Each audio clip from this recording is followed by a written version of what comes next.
আসসালামু আলাইকুম। আজ এমন একটা রেসিপি করব ছোট বড় সবার পছন্দ, আর যে একবার খায় বারে বারে খাওয়ার ইচ্ছা করবে।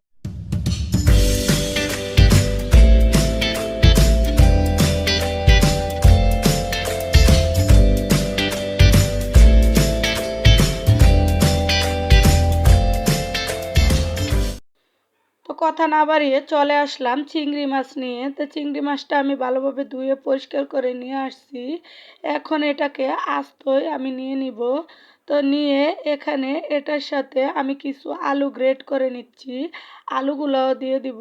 আলুটা গ্রেট করে ভালোভাবে ধুয়ে নিয়ে আসছি। তারপরে আমি দিয়ে দিব পেঁয়াজ কুচি, কাঁচামরিচ কুচি, ধনিয়া পাতা কুচি দিয়ে এখন দিয়ে দিব একটু রসুন বাটা, স্বাদ মতো গরম মশলার গুঁড়া, স্বাদ মতো লবণ, হলুদের গুঁড়া, লাল মরিচের গুঁড়া, জিরার গুঁড়া এবং গোলমরিচের গুঁড়া এবং আটা সব কিছু দিয়ে এখন আমি সুন্দর করে এটাকে গলিয়ে ম্যারিনেট করে নিব। তো যে যেখান থেকে দেখছেন অসংখ্য অসংখ্য ধন্যবাদ। অনেকে দেখছেন হয়তো সাবস্ক্রাইব করেন না, প্লিজ দয়া করে একটা সাবস্ক্রাইব করবেন। সাবস্ক্রাইবের পাশে থাকা বেল বাটন চাপ দিবেন যে পরবর্তীর ভিডিওর নোটিফিকেশন আপনাদের সামনে চলে আসে, সবার আগে দেখতে পারেন।